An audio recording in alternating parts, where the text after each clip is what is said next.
આપનું નામ? રાજદીપસિંહ જાડેજા। આજે કલેક્ટરને આવેદન દેવા આવ્યા છો, શું વિગત છે?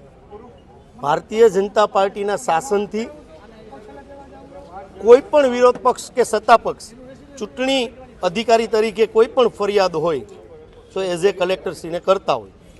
જ્યારે લોકસભાની ચૂંટણી આવી ગઈ છે ત્યારે વિરોધ પક્ષ તરીકે અમે ઘણી બધી ફરિયાદો, આમ નાગરિકોએ પણ ફરિયાદો કરી છે, છતાં પણ રાજકોટ કલેક્ટરશ્રી દ્વારા એક પણ એક્શન ભારતીય જનતા પાર્ટીના ઉમેદવાર વતી લેવામાં નથી।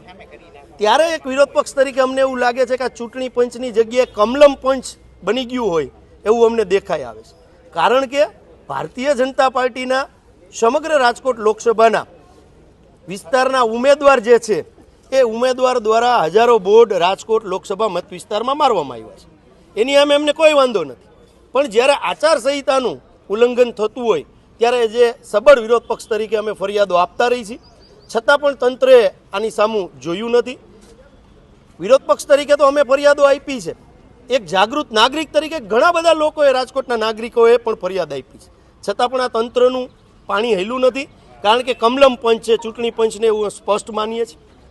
જે હોર્ડિંગ્સ મારવામાં આવ્યા છે, જે ભારતનું ઇલેક્શન કમિશનરે જે લેટર આખો ચૂંટણી અધિકારી તરીકે આખા ભારત દેશમાં જે જાહેરાત કરી છે એમાં ચોખ્ખું લખેલું છે કે કોઈ પણ જાહેરાતનું હોર્ડિંગ્સ કોઈ પણ પાર્ટી મારતી હોય તો એનું પ્રકાશન ક્યાં થયું છે એ લખવું જોઈએ, મુદ્રક ક્યાં છપાણું છે એ લખવું જોઈએ અને એની મંજૂરી લેવી જોઈએ। જ્યારે ભારતીય જનતા પાર્ટીના એક પણ બેનરની અંદર આપ મીડિયાના માધ્યમથી જોઈ શકશો કે ક્યાંય એવું નહીં લખ્યું કે સૌજન્ય 100 ફોર્મ, માની લો કોઈ કોંગ્રેસનું કોઈ બેનર લાગ્યું અને કોઈ પાર્ટીએ એ બેનર લગાડવા માટે જાહેરાત કરી કે આ ખર્ચ છે અમે મારશું, તો નીચે એનું સૌજન્ય લખ આવે કે 100ના ખર્ચથી આ કોંગ્રેસ પાર્ટીનું બેનર લાગેલું છે।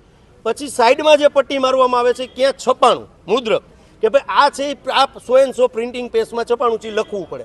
જ્યારે ભારતીય જનતા પાર્ટીના જેટલા બેનરો લાગ્યા છે એની અંદર ક્યાંય સૌજન્ય લખવામાં નથી આવ્યું, મુદ્રક એટલે કે પ્રકાશિત ક્યાંથી થયું ક્યાં છપાણું એ પણ લખવામાં નથી આવ્યું। એટલે ચોખ્ખો જે આ લેટર મારા હાથમાં છે એ લેટર એવું સૂચવે છે કે એમાં ચોખ્ખો આચારસંહિતાનો ભંગ થાય છે। અનેક નાગરિકોએ આ ફરિયાદો આપી છે પણ આ તંત્રની આંખ નથી ખુલી।